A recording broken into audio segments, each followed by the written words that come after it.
नमस्कार, मैं हूं आपके साथ मयंक। तो देखिए, अमेरिका का एयरक्राफ्ट कैरियर जो है वो ओमान की खाड़ी में पहुंच चुका है। अब्राहम लिंकन जो है वो ओमान की खाड़ी में है और ईरान के और करीब पहुंच रहा है। लेकिन इसी बीच एक बड़ी खबर आई है। देखिए, आपने इस वीडियो का थंब देखा होगा और आप सोच रहे होंगे कि मैंने ये क्यों लिखा कि अब्राहम लिंकन गायब हो गया है। देखिए, इसकी बड़ी वजह है, जैसे ही अमेरिका का ये एयरक्राफ्ट कैरियर ईरान के करीब पहुंचा, उसने जो पहला काम किया है वो अपने ट्रांसपोंडर्स जो हैं वो बंद कर दिए हैं। ये कहलाता है AIS, यानी automatic identification system.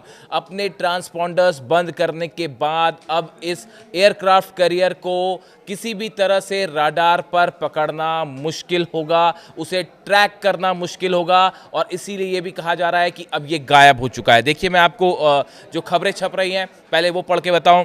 The Lincoln has gone completely dark, it's AIS transponders are switched off. जैसे ही ये करीब पहुंचा, उसने सबसे पहले अपने ट्रांसपोंडर बंद कर दिए। और ऐसा करने के पीछे वजह क्या थी? इसके पीछे सबसे बड़ी वजह ईरान की मिसाइल्स का खौफ। जो खबरें आ रही हैं, ईरान की तरफ से मैसेज दिया गया है। जैसे ही ये एयरक्राफ्ट कैरियर ईरान के करीब पहुंचा, ईरान की तरफ से बयान आया है, हमारी उंगली जो है वो मिसाइल्स की बटन पर है और जैसे ही हमें खतरा महसूस होगा हम मिसाइल्स दाग देंगे। जो सोर्सेज बता रहे हैं ईरान से, जो अलग अलग डिफेंस सोर्सेस बता रहे हैं, ईरान ने अपनी 100 से ज़्यादा missiles, cruise missiles, ballistic missiles जो हैं वो अब्राहम लिंकन पर निशाना साध कर तैनात कर दी है। बिल्कुल ठीक सुना आपने, 100 से ज़्यादा मिसाइल्स ऐसी हैं जिसमें फतेह सीरीज़ है, जिसमें रशिया ने जो इस्कंदर मिसाइल्स दी हैं वो भी तैनात हैं और ख़ास तौर पर फतेह सीरीज़ की मिसाइल्स जो हैं वो तैनात कर दी गई हैं इस अब्राहम लिंकन एयरक्राफ्ट कैरियर पर निशाना साधते हुए। और ईरान की तरफ से कहा गया है, आपकी तरफ से अगर जरा भी हमला हुआ या हमें खतरा भी महसूस हुआ, उंगली जो है वो बटन पर है, तुरंत दबा दी जाएगी। अब देखिए, पहले हमको ये समझना पड़ेगा कि अब्राहम लिंकन के यहाँ करीब ईरान के पहुँचने के बाद अगले 48 घंटे क्यों अहम हो जाते हैं।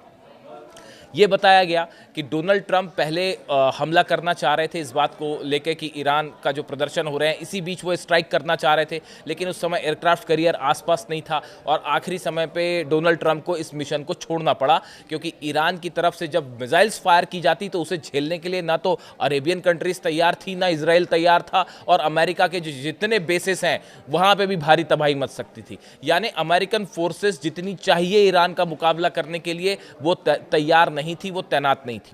इसीलिए अब्राहम लिंकन को साउथ चाइना सी से ईरान के करीब बुलाया गया। इसमें 90 से ज़्यादा फाइटर जेट्स हैं, जिसमें F-35 जेट्स हैं, F-16 जेट्स हैं। इसके साथ कई सारे छोटे वॉरशिप्स जो हैं वो इसके साथ साथ चलते हैं, सबमरीन्स जो हैं वो इसके साथ चलती हैं, डिस्ट्रॉयर साथ चलते हैं, इसमें टॉम हॉक मिसाइल्स हैं। यानी ये एक अपने आप में एक जंग का मैदान समझिए, जिससे किसी भी देश पर कभी भी हमला हो सकता है। अब सवाल ये है कि क्या डोनाल्ड ट्रंप ईरान पर हमला करेंगे। देखिए, कल डेवोस में जब सम्मेलन हुआ, उसके बाद से जब वो वापस आ रहे थे तो उस समय उनसे पूछा गया, डेवोस में भी पूछा गया और वापस आने पे भी एयरफोर्स 1 में उनसे पूछा गया कि भाई क्या आप ईरान पर हमला करने जा रहे हैं, आपका एयरक्राफ्ट कैरियर तो पहुंच गया है, अब क्या। डोनाल्ड ट्रंप ने क्या जवाब दिया, पहले इसको समझिए। उन्होंने कहा, we are watching Iran, we have a big force going towards Iran. उन्होंने कहा, हम ईरान पर नजरें रखे हुए हैं, हमारी बड़ी सेना जो है ईरान की तरफ बढ़ रही है।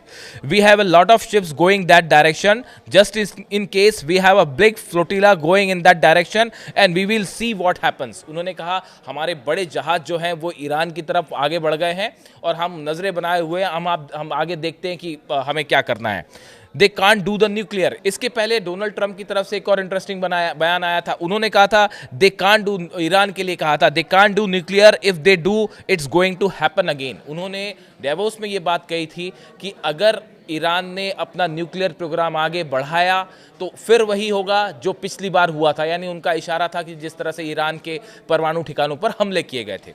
यानी डोनाल्ड ट्रंप के आप अगर बयान समझें, देखिए दो बातें हैं।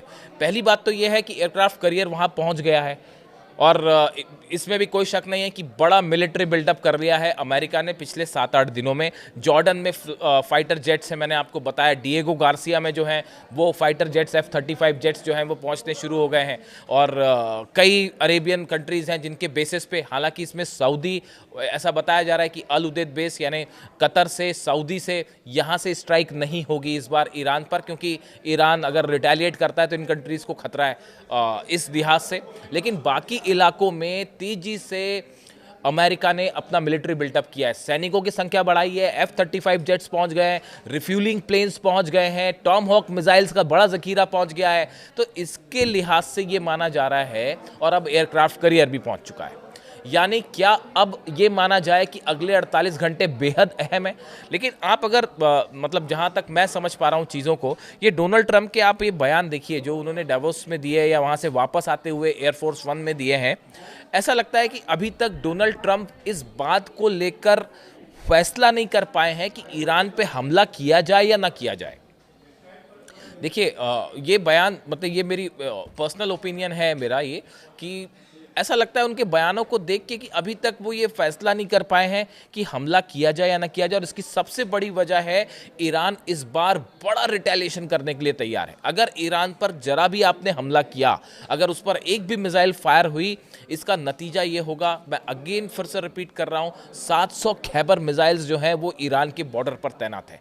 कल हमने देखा कि तेहरान में जिस तरह से रात के समय मिसाइल्स का जखीरा निकला, और उसमें बताया जा रहा है कि फतेह सीरीज की कई मिसाइल्स थी, ड्रोन्स थी, जो कि मिसाइल सिटी से अपनी सुरंगों से ईरान ने निकाली है और बॉर्डर पर तैनात कर दी है। यानी पहले से जो वो मिसाइल्स तैनात थी वो तो है ही, अब ईरान के तमाम शहरों के आसपास मिसाइल्स तैनात हो गई है। इसी बीच खबर ये भी है S-400 भी तैनात है, और जो 16 प्लेन पहुंचे चाइना से, कार्गो प्लेन्स, वो क्या लेके पहुंचे होंगे आप अंदाज लगा लीजिए। डिफेंस सिस्टम क्या कहा जा रहा है कि चाइना का भी तैनात हो गया है। इस सिचुएशन में अमेरिकन फाइटर जेट्स को कम से कम बड़ी चुनौती है कि अगर ईरान पर फाइटर जेट से आपने हमला किया, F-35 F-16 से, और अगर S-400 है और चाइनीज सिस्टम है, तो ये आप तय मान के चलिए कि अमेरिका के जहाज़ों को बड़ा खतरा होगा ईरान पर हमला करना। वैसा आसान नहीं होगा कि पिछली बार आए वो S-300 था उस समय ईरान के पास, वो भी अपडेटेड नहीं था, पुराना वर्जन था।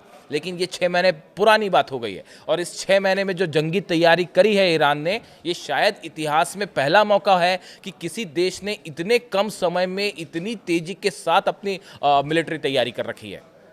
तो अब सवाल ये है कि क्या हमला होगा। देखिए, एयरक्राफ्ट कैरियर वहाँ पहुँचाने का जो मुख्य मकसद है, वो अमेरिका का शुरू से जो मेन मकसद है, वो देखिए ईरान में सत्ता परिवर्तन करना है। अली खामेनी साहब को सत्ता से हटाना मुख्य मकसद है। लेकिन अमेरिका की ही जो खुफिया रिपोर्ट्स कह रही हैं, ईरान की नहीं, अमेरिका और इजराइल की खुफिया रिपोर्ट्स ये कह रही हैं कि ये जो कोशिश की गई इजराइल की तरफ से, अमेरिका की तरफ से, जो ईरान कह रहा है कि यहाँ पे जो है अशांति फैलाने की कोशिश हुई, ईरान में हिंसात्मक प्रदर्शनों की कोशिश हुई, और ये जो सत्ता परिवर्तन की कोशिश थी, ये ऑलरेडी नाकाम साबित हो गई है। ये खुद अमेरिकन एजेंसीज इस तरह की बातें करने लगी हैं, इजराइल की एजेंसी ये बातें करने लगी हैं कि जो सत्ता परिवर्तन की कोशिश थी, जो प्लान था, ये अधूरा रह गया है, फेल होता दिखाई दे रहा है, जिस तरह से ईरान ने इस पूरे मैटर को टैकल किया। और इस बीच में अगर आप हमला करते भी हैं तो भी ईरान में सत्ता परिवर्तन बेहद मुश्किल होगा, इम्पॉसिबल होगा, क्योंकि ईरान वेनेजुएला तो है नहीं, बड़ा रिटेलिएशन होगा। जितने अमेरिकन बेसेस हैं उन पर हमले होंगे, साथ ही जो हैं वो अमेरिका के साथ नहीं है। सऊदी और कतर जैसे देशों ने ये कह दिया कि भाई आप हमारे बेस का इस्तेमाल मत करिए वरना हमारे यहाँ मिसाइल्स गिरेंगी, तो उसको लेके एक अलग समस्या खड़ी हुई है। इजराइल जो है वो थर्ड सिस्टम, अब इजराइल पहुंच रहे हैं, इजराइल के पास जो है वो डिफेंस सिस्टम्स नहीं है ईरान की मिसाइल्स रोकने को लेकर। और इसी बीच अब्बास अराक्ची जो विदेश मंत्री हैं, उनका भी कल बयान आया। जब डोनाल्ड ट्रंप ने डेवोस से बयान दिया तो इन्होंने जो है, इनकी तरफ से भी बयान आया। Iran foreign minister Abbas Araghchi has issued a stern warning to the United States saying Iran would fire back with everything we have. उन्होंने कहा आपने अगर हम पे हमला किया तो हम अपनी पूरी ताकत के साथ, हमारे पास जो भी हथियार हैं, सबसे हम करारा जवाब देंगे। यानी ईरान इस बार वो करने को तैयार है जो शायद आपने पहले कभी नहीं दिखा होगा। और इसीलिए कहा गया कि हमारी उंगली जो है वो इस बार ट्रिगर पर है। आपके अब्राहम लिंकन ने ज़रा भी हरकत की वहाँ तो यहाँ से सीधा बटन दबेगी, और ये खबरें हैं ही कि 100 से ज़्यादा मिसाइल्स जो हैं वो अब्राहम लिंकन को लेकर तैनात हैं, पर को निशाने पर जो है साध कर रेडी कर ली गई। इसी बीच देखिए कि बड़ी खबर भी है कि ब्रिक्स देशों की अभी हाल ही में जो है दक्षिण अफ्रीका में केप टाउन के पास जो है समुद्र में नेवी ड्रिल हुई बड़ी, इस वजह से कई चाइना और रशिया के शिप्स भी वहाँ गए थे, अब वो भी वापस लौट रहे हैं और सबके सब अब्राहम लिंकन के आसपास हैं। तो ये भी एक बड़ा इंटरेस्टिंग है, अगर आप मैरीटाइम न्यूज़ में इंटरेस्ट रखते हैं और आप पढ़ेंगे तो ओमान की खाड़ी के आसपास जो है वो चाइना के भी कई वॉरशिप है और रूस के भी वॉरशिप है जो वापस आ रहे हैं दक्षिण अफ्रीका से। अब सब देख रहे हैं कि भाई ये जो है एयरक्राफ्ट कैरियर इनका जो है अब्राहम लिंकन यहाँ मौजूद है। तो भले अब अब्राहम लिंकन वहाँ पहुँच गया हो, लेकिन अभी तक एज ऑफ नाउ अभी लगता है कि ये ट्रंप अभी तक ये फैसला नहीं कर पाए हैं, क्योंकि ईरान इस बार वो करने को तैयार है जो शायद पहले कभी नहीं हुआ। और इसी बीच एक बड़ी नज़र, मैं फिर से रिपीट करता हूँ, डिएगो गार्सिया में क्या B-2 बॉम्बर्स पहुंच रहे हैं, इसकी अभी तक कोई खबर नहीं है। इस पर नज़र बनाए रखिएगा, क्योंकि ऐसा लगता है कि ईरान पर अगर हमला होगा एक बार फिर, जो दूसरा ऑप्शन ईरान के एडमिनिस्ट्रेशन ने या ईरान की सेना ने दिया है डोनाल्ड ट्रंप को कि आप एक फुल फ्लेजेड वॉर मत करिए वरना रशिया और चाइना इन्वॉल्व हो गए तो मुश्किल हो जाएगी। तो आप क्या करिए, आप लिमिटेड स्ट्राइक करिए। अगर ईरान परमाणु कार्यक्रम, देखिए असल मुद्दा परमाणु कार्यक्रम है, पहला रिजिम चेंज वो हो नहीं सकता, अब परमाणु कार्यक्रम तो चल ही रहा है, ईरान रोकने को तैयार नहीं है। उसके लिए रोकना तो छोड़िए, वो कल भूकंप आया वहाँ पे, आपने देखी होगी खबरें, कल ईरान में जो है वो फिर साफ भूकंप आ गया, और वो भूकंप आया 4 पॉइंट कुछ का, और फिर जैसे ही वो भूकंप आया, वो एक न्यूक्लियर रिएक्टर है उसके पास जो है भूकंप आ गया, और उसके बाद फिर खबरें चल पड़ी यूरोप में और अमेरिका में कि अरे भाई कहीं न्यूक्लियर टेस्ट तो नहीं हो गया, कहीं न्यूक्लियर टेस्ट तो नहीं हो गया। यानी ईरान के न्यूक्लियर बम का इतना खौफ और इसकी इतनी चर्चा की क्या बताया जाए। तो इस बीच में अब्राहम लिंकन भले वहाँ पहुँच गया हो, लेकिन अब्राहम लिंकन के लिए इतना आसान नहीं है इस बार की हमला करना, और अगर हमला होता है और ये एक ऑल आउट वॉर की तरफ मामला बढ़ गया तो इसमें सबसे ज़्यादा नुकसान किसी को होगा तो वो इजराइल को होगा। अब इससे जुड़ा जो भी अपडेट है वो आप तक पहुँचाएंगे। एयरक्राफ्ट कैरियर वहाँ पहुँच गया है, इससे जुड़ी जो भी जानकारी होगी, अगला कदम क्या अमेरिका का होता है, हमारी नज़र है, जो भी खबर होगी आप तक पहुँचाएंगे। Thank you so much.